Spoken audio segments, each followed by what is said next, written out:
I know the situation is difficult, but talk to me about the energy in this room. It's still pretty high, isn't it? For sure. A lot of things happen this time of the year, and still got a lot of games to go. So we keep our belief and trust in what we do. Is this a situation where you have to go almost shift to shift to just be consistent? I mean, try to. You always try to. Especially this time of the year, you just got to take it period by period, game by game, and do everything in your powers to put yourself in a good spot. And it's the way all season, but more importantly, this time of the year. Do practice sessions help a little bit more? I mean, for sure. It's obviously a bit different practice and stuff this time of the year than maybe earlier to mid, but. It's always good to get out there. You don't want to, lose track of what your main goal and what we're supposed to do out there, and get caught up in all the other stuff. So, for sure. I mean, it's a big part. The main goal tonight, get the win against Ottawa. Talk about what you know. You obviously know them very well.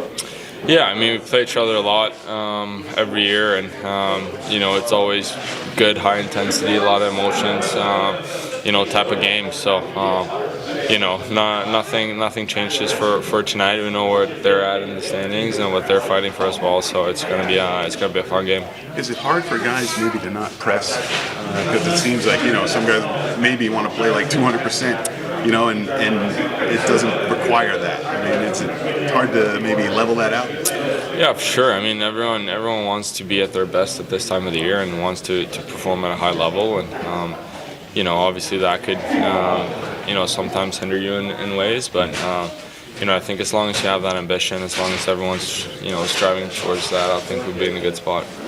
Ray, just your thoughts on that last road trip as a whole. I know you guys probably would have liked a little bit more points, but just the way you guys played in Colorado, I know the effort was there, it seemed like. Yeah, I mean, I feel like the effort has been there a lot of nights. Colorado's a good team. We got punished by their offense and, obviously didn't produce as much as we would like, but we try to take away the good things, build off what we need to improve to get ready for tonight. Ottawa is one of those games when those opponents that you kind of go in anticipating a physical, kind of a chippy type game. Yeah, I mean, it's kind of the way they play, right? They play a hard, physical, tight, speed-like game, and I think it's for us to try to match it. I think the game we played in Ottawa against them, where they won, I think that was a solid game, and I think if we can, replicate that with a bit more efficiency, I think we'll be in a good spot. Good morning. Start us off with some injury updates. Soderblom out, and then the other Gustafson Kopp, obviously. Looks like Telves will be good. He'll back up tonight. And just waiting on Petrie to finish getting checked out, but I think he's available as well. And Peter, is there anything new there? Peter, no, not yet. Don't have an update there for you. Not dressed tonight, getting evaluated today. Hopefully tomorrow we can give you something.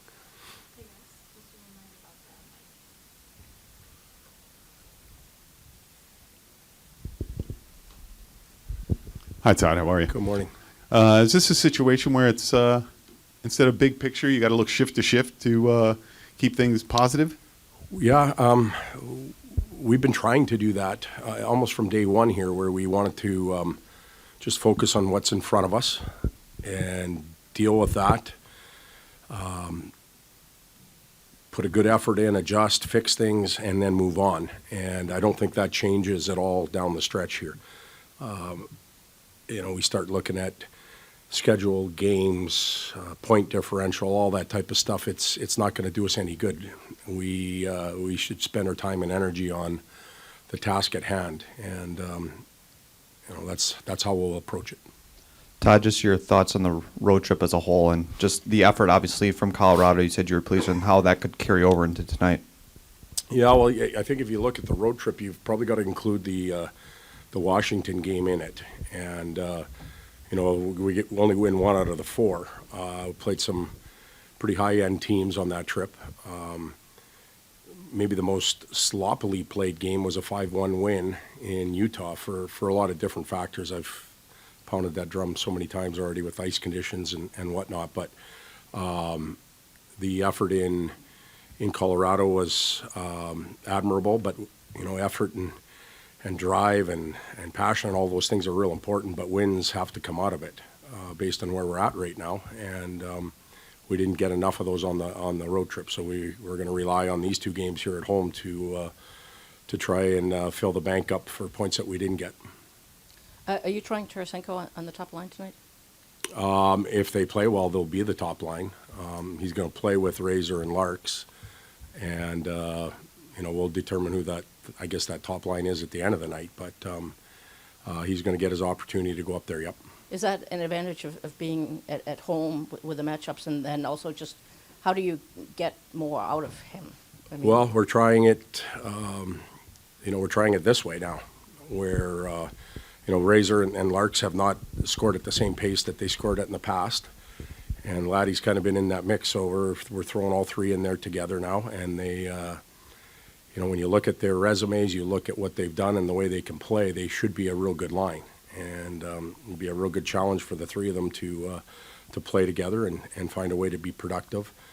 As far as the matches go, yeah, it's a little bit easier on the road, at home. With some of our lines, Cat and Kaner and Casp have played well, but they sometimes don't get the favorable matchup on the road, and it ends up being taxing for them. So maybe we can control that a little bit more on home ice. What sticks out to you about Ottawa now? I'm sorry? What sticks out to you about Ottawa right now? When you prep for Ottawa, what kind of sticks out to you about preparing for them? Well, we're going to refer back to the game that we played in Ottawa, and we'll try and take the same approach. I'm sure they'll have a much better night, but they've played with some confidence since that day or prior to it. Their goaltending has been really elite in the last few weeks, and Allmark's given them a chance to play through some patches in games where they haven't played real well, or it got a little ugly for a few shifts, and he's been able to bail them out. And to beat that team, I think you have to get rewarded during those minutes, and we didn't in Ottawa. So we're going to have to find a way, if we do get some momentum going, to beat what was a real good goaltending night. Todd, sorry if you've been asked this before, and I know the crease is already pretty crowded, but would you guys consider giving Kosa a look in games down the stretch, or would you only turn to him under these emergency conditions that may or may not arise? Yeah, so the emergency conditions will cease to exist once Cam gets reassigned. So the simple answer to that question is no, unless we get into an emergency situation again. So that's just the way it goes now with roster moves and the ability to bring people up and down. He's only here because of emergency, and he's got to go back as soon as it ends.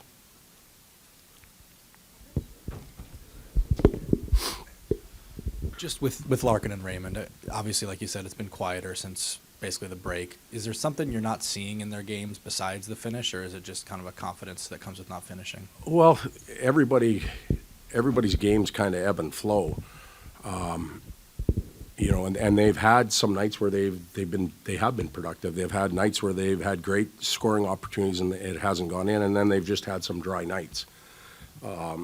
If it's one of the first two nights, we have to live with that. At the dry nights where there's not much going on, we have to find ways to get them to be catalysts. There's pressure on both of them, of course. They're looked at as our offensive leaders and leaders overall. And at this time of the year, that pressure can be immense, so they have to handle that as well. But expectations are high for the pair and for them as individuals.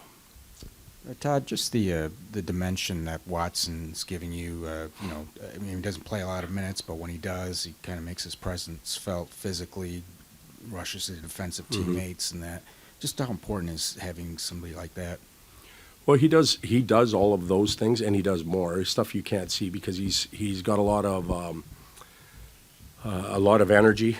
The batteries always seem to be charged with him, and he's got some enthusiasm and excitement that we're not the most vocal group of players. We're cerebral. I think we think a lot, but Waddy is more of energy. He gives that energy off, I guess, is what's important. But then he does those things on the ice, and we certainly appreciate it. He's been a good addition since he's been up here. Todd, just to follow up on that, do you feel like you guys are missing sometimes more of a vocal presence in the locker room? Like, is that something that this team could afford to add more of entering next season, perhaps? Well, I've been on, 5 different teams now, and every team you're on, you say, well, the locker room's quiet. And it is quieter than it was 10 years ago or 20 years ago. It's the type of athlete we have now. So, would we like to have a little more of it? Yes, but are we the only team that says this? I don't know, unless I've gone to all 5 teams that just happen to be that way. It's the same all over the place. So I don't think that we're certainly not missing out on anything when it comes to that. Good. Okay.